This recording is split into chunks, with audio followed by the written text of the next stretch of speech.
Oke, terima kasih Peter. Ya, sama-sama, Bu.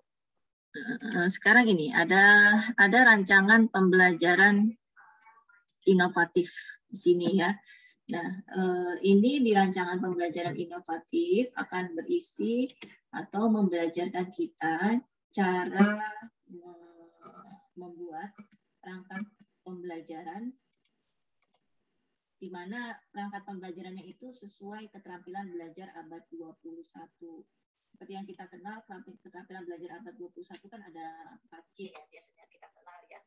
Ada critical thinking, ada kolaboratif, ada communication, ada creative thinking. Nah, yang keduanya itu compassion. Compassion itu adalah kasih sayang.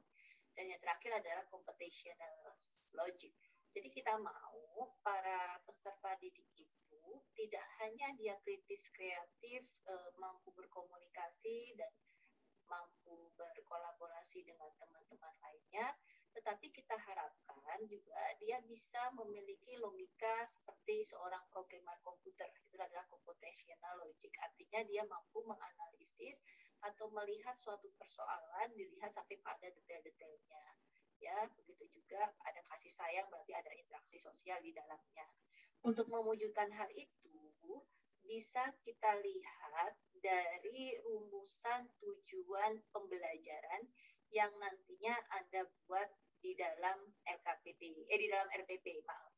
RPP yang kita buat itu adalah RPP yang sesuai peraturan. Nanti Ibu akan sharekan contoh RPP dari peserta PPG, tetapi ketika kita berbicara tentang tujuan pembelajaran, maka kondisi yang kita rancang kepada peserta didik itu bukanlah yang berpusat pada guru, bukanlah yang berpusat pada peserta didik saja, tetapi yang bisa kolaborasi antara guru dan peserta didik. Meskipun nantinya kalau misalkan yang Anda pilih kondisi yang ada di dalam tujuan pembelajaran itu berpusat pada peserta didik juga tidak apa-apa.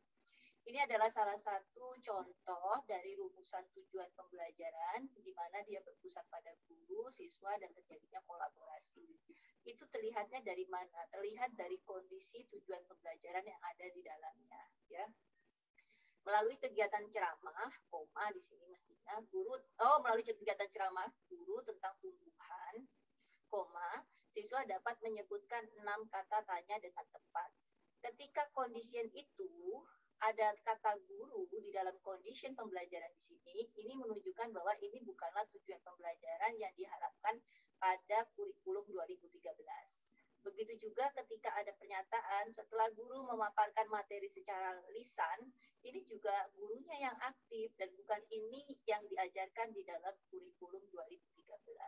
Jadi nanti rumusan tujuan pembelajaran berpusat pada guru ini jangan pernah Anda tuliskan atau Anda buat di dalam RPP, ya.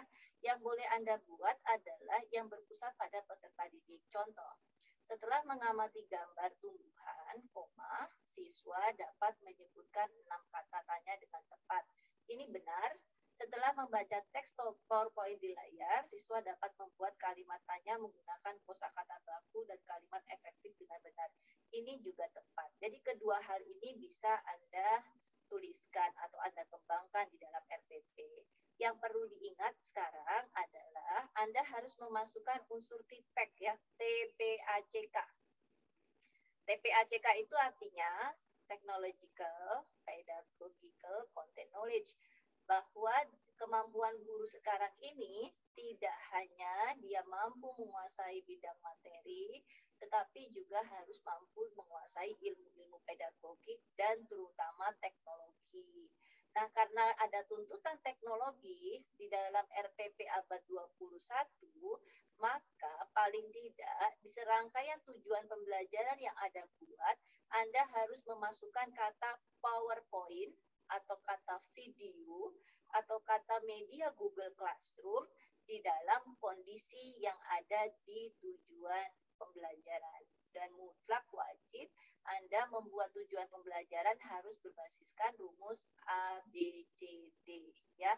Jadi tidak boleh yang lain daripada ini. Lalu kemudian ketika Anda mau memutuskan rumusan tujuan pembelajaran yang berupa kolaborasi guru dan peserta didik, maka Anda harus ada kolaborasi. Terlihatnya dari apa? Ini ada condition. Setelah siswa dan guru berdiskusi tentang gambar tumbuhan, siswa dapat menyebutkan, boleh ya. Setelah bermain peran bersama guru tentang tanaman, siswa dapat membuat kalimat tanya. Ini juga boleh. Jadi dua hal ini diperbolehkan. Nah sekarang permasalahannya adalah ketika Anda menentukan kata kerja operasional menyebutkan, lalu kemudian membuat, di sini ada menyebutkan, ada lagi membuat, pastikan bahwa kata-kata kerja operasional yang Anda buat di dalam indikator pencapaian kompetensi atau yang ada di dalam rumusan tujuan pembelajaran itu tidak boleh hanya berupa low order thinking skill saja. Nanti kalau low order thinking skill itu ya hanya menjelaskan, hanya menyebutkan, lalu mengkategorikan atau menjodohkan. Itu adalah kata-kata kerja operasional yang masih level rendah. Ibu nggak akan panjang lebar menjelaskan apa itu KKO karena Ibu rasa Anda sudah berada di semester atas ya, sudah paham tentang hal itu. Jadi kalau memang Anda mau membuat kata kerja operasional yang ada di IPK, indikator pencapaian kompetensinya LODS, tapi itu hanya boleh maksimal 2 saja. Selebihnya harus yang higher order thinking skills. Jadi Anda bermain-main dengan level kognitif dimulai dari 4, 5, dan 6. Lalu kemudian ini adalah salah satu contoh dari penerapan HOTS di dalam tujuan pembelajaran. Identifikasi itu bukanlah HOTS, tetapi dia adalah LODS. Hanya saja Ibu termasuk termasuk orang atau termasuk dosen yang berpendapat bahwa kalau IPK atau indikator pencapaian kompetensi yang Anda tuliskan di RPP semuanya itu adalah HOTS, itu juga menjadi tidak baik juga untuk peserta didik. Konsepnya Bloom di dalam taksonominya mengatakan bahwa kalau peserta didik itu belajar hendaknya memang dimulai dari yang paling dasar gitu. Tetapi tidak boleh itu dasar semua, harus ada yang HOTS-nya. Jadi dominasi HOTS, dominasi kata kerja HOTS yang ada di dalam tujuan pembelajaran itu menjadi hal yang penting.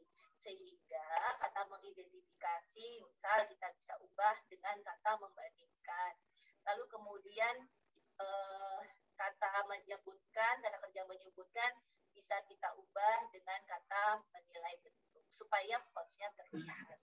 Lalu setelah itu di dalam deskripsi kegiatan atau di dalam kegiatan inti pembelajaran tidak hanya tujuan pembelajaran saja yang kita hasilkan ke dalam HOTS, tetapi juga dia harus bisa melatih keterampilannya, keterampilan yang HOTS. Seperti apa?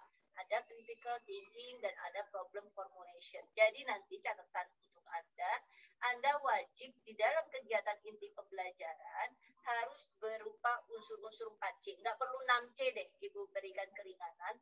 Hanya 4C saja, tetapi Anda pastikan di mana posisi 4C itu berada. Ya, contoh. Siswa secara berkelompok mengidentifikasi dan menuliskan bagian dan fungsi tumbuhan, serta membuat peta pikiran kata tanya. Peta pikiran kata tanya, karena ini kata kerja operasionalnya adalah membuat, maka dia bisa masuk ke dalam ranah critical thinking dan problem formulation 4C masuk di dalamnya. Dan ini yang seperti ini yang mau Ibu buat. Jadi ketika nanti Anda terjun ke ke kelas, ini harus ada ya. Jadi nanti laptop Ibu udah mulai panas nih. Bentar.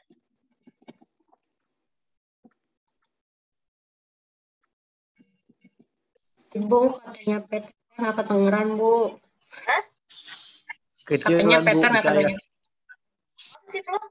Kamu nggak dengar? Kamu dengar suara Ibu nggak? Kecil banget. Saya dengar, tapi kan saya Kecil dengar Bu, tapi kedengaran tapi kecil Bu. iya, tadi Ibu ngomong pas pertama lebih kencang. Habis itu pas Ibu ngejelasin makin jauh gitu. Masa? Sekarang kedengaran? Ya, ini udah full. Peter tuh. Udah, Ibu udah nggak bisa lagi. Udah nggak bisa lagi, Peter. Ini udah. Ya udah nggak apa-apa, Bu. Hah? Nanti kamu Apa? lihat di ini aja ya, dia di YouTube Ibu tadi aku tampilkan di YouTube biar kamu bisa bisa jelas ininya. Oh iya. Kita ini lagi. Lalu kemudian selain itu, ini ada critical thinking dan problem formulation. Setelah kamu membuat meta pikiran, nanti ada lagi tentang mengamati dan mengidentifikasi. Ini juga ditentukan dia masuk ke dalam 4C yang mana? Apakah masuk ke communication, apakah masuk ke collaboration, apakah masuk ke critical thinking atau ke creative thinking ya, termasuk ke dalam refleksi kesimpulan. Nah, jadi nanti ketika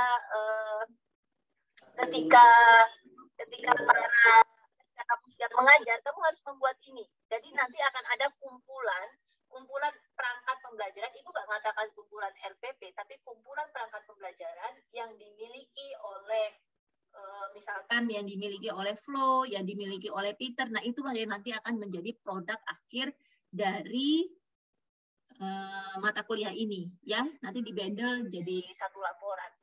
Nah, sekarang juga karena di dalam model RPP abad 21 tidak hanya berisi tentang HOTS, tidak hanya berisi tentang formulasi 4C,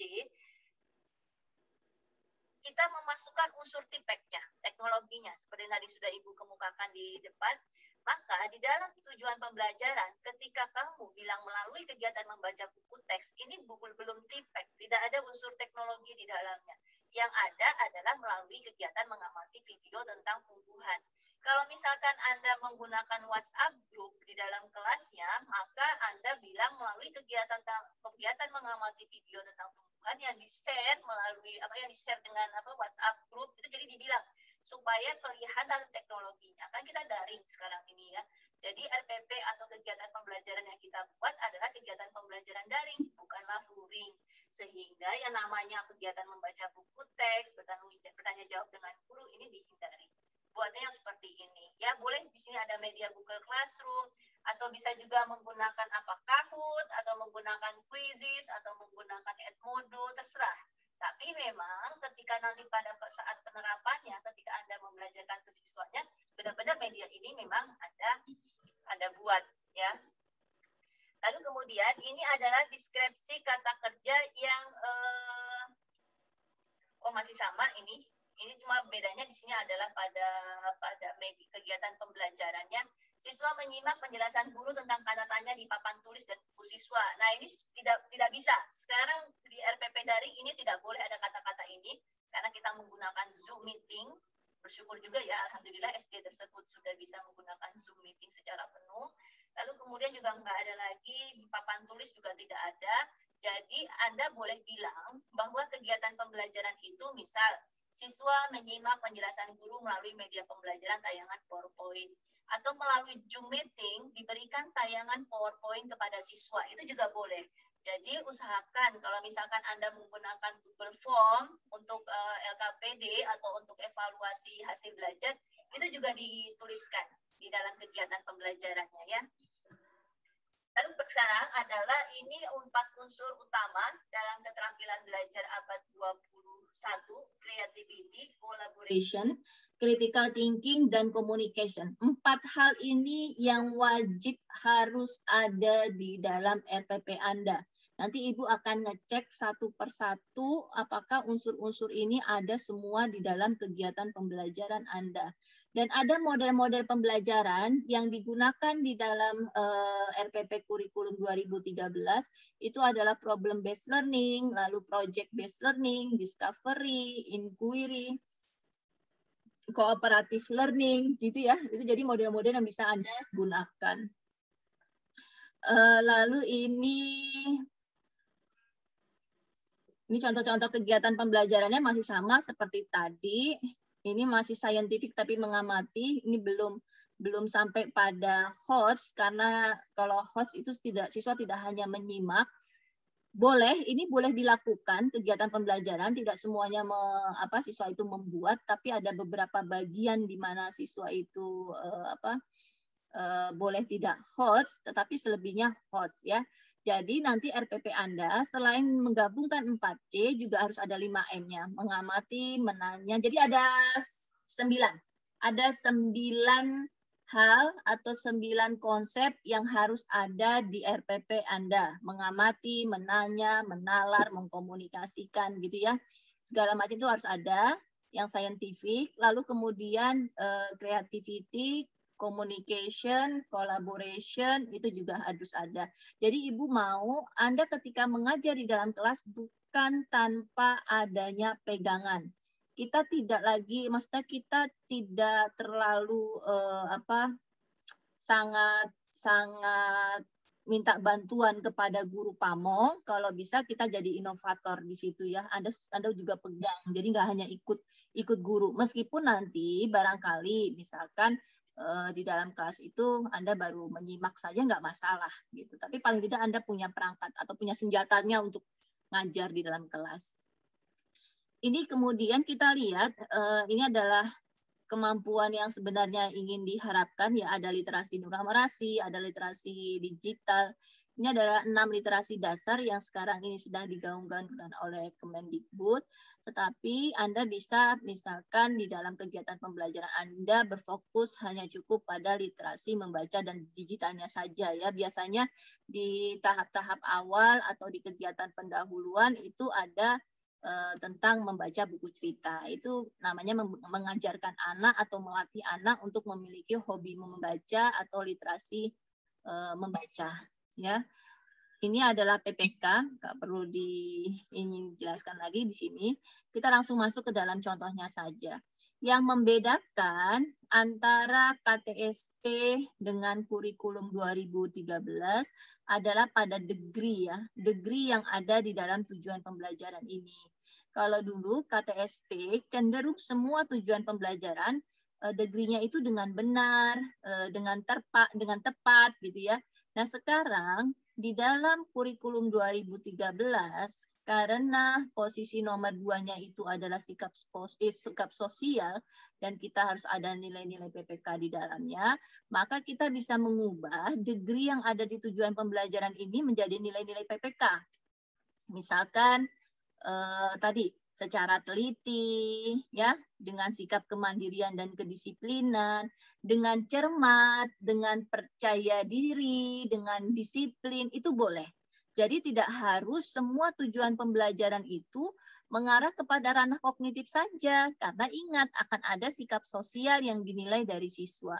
Tetapi pastikan bahwa ketika Anda membuat degree-nya itu adalah nilai-nilai karakter ya atau sikap sosial seperti secara teliti, dengan mandiri, dengan disiplin, dengan tanggung jawab, itu nanti instrumen evaluasi hasil belajarnya juga tentang itu. Apa yang tertulis, sikap sosial yang tertulis di dalam tujuan pembelajaran itu harus ada rubrik penilaiannya. Jadi selaras.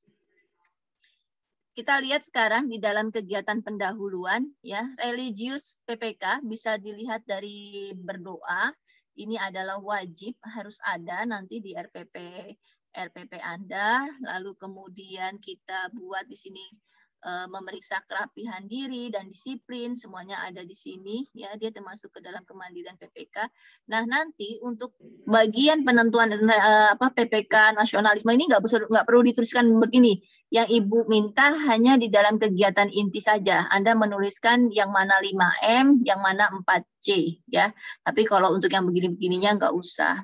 Nah, lalu kemudian siswa menyanyikan lagu Indonesia Raya. Biasanya dalam satu RPP guru-guru ini udah menjadi pakemnya nih. 5 hal ini atau 5 nomor ini sudah menjadi pakemnya.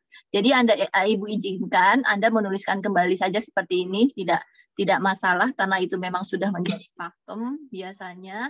Nah, ketika untuk menyusun RPP, kita akan susun RPP kurikulum 2013 yang sudah memiliki HOTS, TIPEK, dan PPK. Sehingga diawali dengan identitas sekolah, kelas semesternya semester berapa, temanya berapa, subtemanya berapa ya. Karena kita PKM-nya berada di semester ganjil, maka Anda membuat RPP-nya RPP semester ganjil. Nah, ini adalah serangkaian kata-kata kerja operasional. Yang nomor 1 nih, maksud Ibu begini. Jadi tidak semuanya harus HOTS. Anda boleh di nomor 1, nomor 2, atau nomor 3 itu menggunakan LOTS, tapi selebihnya dan harus lebih banyak Anda menggunakan HOTS. Kalau kita lihat kata kerja yang ada di tujuan pembelajaran ini, nomor pertama dia menggunakan LOTS, nomor 2 sampai nomor 6 dia menggunakan HOTS. Jadi ada 5 yang HOTS, 1 LOTS, Ibu masih perbolehkan. Dan ini sangat bagus ya. Tapi juga jangan 6-6-nya LOTS, jangan 6-6-nya LOTS atau jangan 6-6-nya HOTS. Nggak bagus juga kalau menurut Ibu. Kasihan anak-anaknya belajar kalau dia, masa dia tanpa menyebutkan 6 kata tanya, langsung suruh membuat kalimat tanya, ya kan nggak bisa. Sama orang kayak kalau naik tangga, masa iya sih Florentina disuruh ngangkang sampai anak tangga ketiga, anak tangga keempat, tanpa harus naik dulu ke tangga anak pertama, ya. Jadi prinsipnya seperti orang naik tangga, jangan terlalu tinggi pas awalnya. Lalu kegiatan pembelajaran dituliskan yang bagus, pendahuluan, inti, dan penutup. Nanti Ibu masih punya hutang, Ibu akan hubungi Bu Linda ya.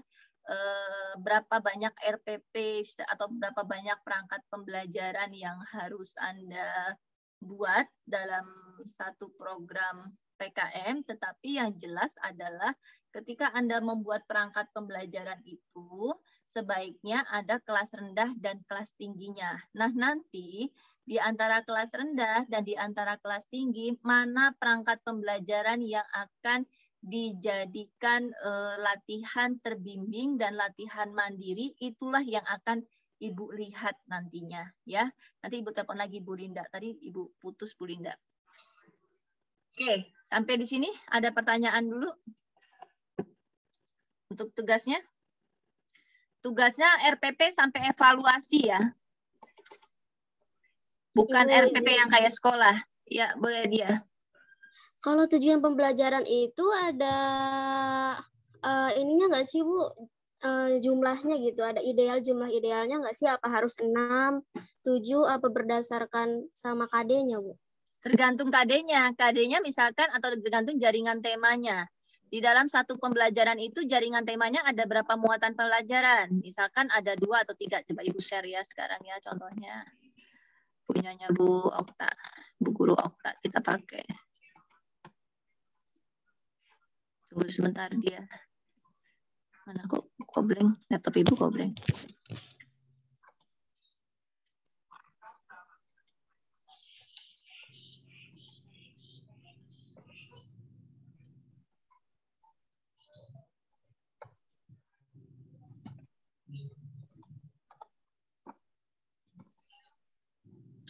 Misalkan ini, Ibu share lagi nih.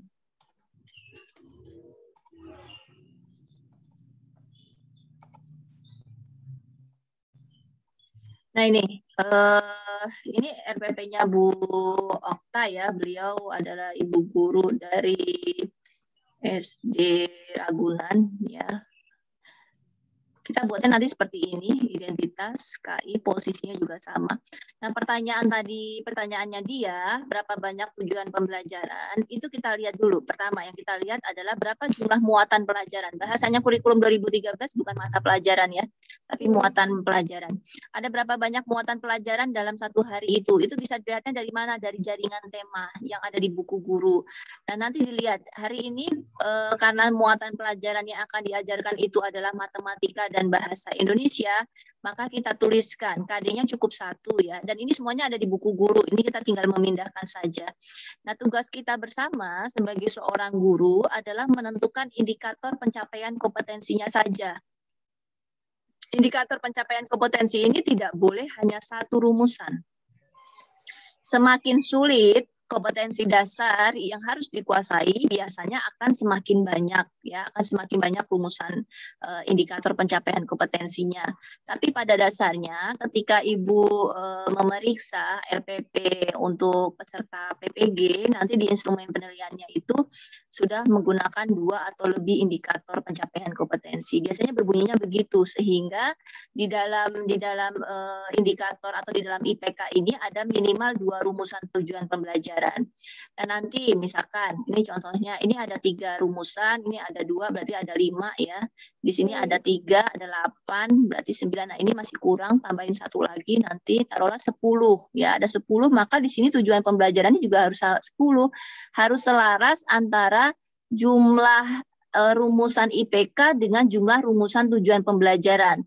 Termasuk selaras juga antara kata kerja yang ada di dalam IPK dengan kata kerja yang ada di dalam tujuan pembelajaran. Kita cek sama-sama ya. Nah, ini pelajaran bahasa Indonesia. Sebaiknya tujuan pembelajarannya kalau pertama kalinya matematika yang ditulis, tujuan pembelajarannya juga matematika ya. Tapi ini cuma hanya sebatas ini sih, supaya Ibu mudah ngoreksinya aja. Membaca teks tentang kehidupan ekonomi di rumah. Ini bunyi IPK-nya. Di tujuan pembelajarannya, melalui tayangan PowerPoint, secara bergiliran peserta didik dapat membaca teks tentang kehidupan ekonomi di rumah. Ini benar, karena membaca teks tentang kegiatan ekonomi di rumah sama seperti rumusan yang ada di dalam IPK-nya. Ya. Nomor 2, menemukan kosakata yang berkaitan dengan kehidupan ekonomi di rumah. Kita cek lagi, menemukan kosakata yang berkaitan dengan kehidupan ekonomi di rumah. Jadi jangan pernah mengubah kata kerja serta materi yang ada di dalam IPK itu berbeda sama sekali dengan apa yang ada di tujuan pembelajaran. Nanti Ibu salahkan kalau begitu. Semuanya harus sama. Hanya saja bedanya yang ada di tujuan pembelajaran jauh lebih lengkap karena ada rumus ABCD-nya. Kalau yang ada di dalam indikator kan dia hanya kata kerja serta materinya saja ya.